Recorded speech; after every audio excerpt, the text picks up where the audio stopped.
नमस्कार दोस्तों, स्वागत करता हूं अपने YouTube चैनल पे खुशी न्यूज भोजपुरी में। आज मैं आपसे बताने वाला भोजपुरी के सुपरस्टार प्रदीप पांडे चिंटू जी की बहुत ही जबरदस्त शानदार फिल्म के बारे में, जिस फिल्म का नाम है चिंटू की दुल्हनिया। इसी फिल्म के बारे में आप लोग को बहुत बड़ा जानकारी देने वाला है, यानी ये बताने वाला इस फिल्म को ट्रेलर को आप लोग कब कितने बजे किस यूट्यूब चैनल पर रिलीज किया जाएगा। हाँ तो दोस्तों, हमारे इस वीडियो को पूरा देखिएगा तभी आप लोगों को पूरा बात समझ में आएगा। जो लोग हमारे चैनल पर नए हैं सब्सक्राइब कर ले, क्योंकि हमारे चैनल पर भोजपुरी फिल्म का हर खबर सबसे पहले आता है। भोजपुरी के सुपरस्टार प्रदीप पांडे चिंटू जी की फिल्म चिंटू की दुल्हनिया, इस फिल्म के स्टार कास्ट में हम लोग देखने को मिल जाएगा भोजपुरी के सुपरस्टार प्रदीप पांडे चिंटू और यामिनी सिंह। वहीं इस फिल्म के अन्य कलाकार की बात की जाए तो भोजपुरी इंडस्ट्री के कई छोटे बड़े कलाकार इस फिल्म में नजर आने वाले हैं। वहीं इस फिल्म की कहानी की बात की जाए तो रोमांटिक लव स्टोरी, इमोशनल और एक्शन पैक मूवी होने वाला है, जो कि भोजपुरी दर्शकों भी फिल्म सिनेमाघरों में काफी ज्यादा पसंद भी आने वाला है। वहीं इस फिल्म के गाने की बात की जाए तो इस फिल्म के सभी गाने बहुत ही जबरदस्त शानदार गाने होने वाले हैं। हाँ तो चलिए दोस्तों, आपसे बताना चाहता हूँ भोजपुरी के सुपरस्टार प्रदीप पांडे चिंटू जी की फिल्म चिंटू के दुल्हनिया, इस फिल्म को ट्रेलर को आप लोग कब कितने बजे किस यूट्यूब चैनल पर रिलीज किया जाएगा। मीडिया रिपोर्ट के माध्यम से बताया जा रहा है भोजपुरी के सुपरस्टार प्रदीप पांडे चिंटू जी की फिल्म चिंटू की दुल्हनिया, इस फिल्म को ट्रेलर को आप लोग रिलीज किया जाएगा 23 अगस्त को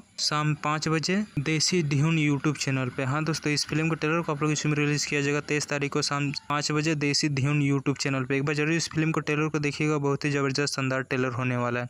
हाँ तो दोस्तों, हमारे इस वीडियो को पूरा देखिएगा तभी आप लोगों को पूरा बात समझ में आएगा। और दोस्तों, ये भोजपुरी के सुपरस्टार प्रदीप पांडे जी को वीडियो आप लोगों को पसंद आए तो ज़्यादा से ज़्यादा लाइक करें, सब्सक्राइब करें। धन्यवाद दोस्तों।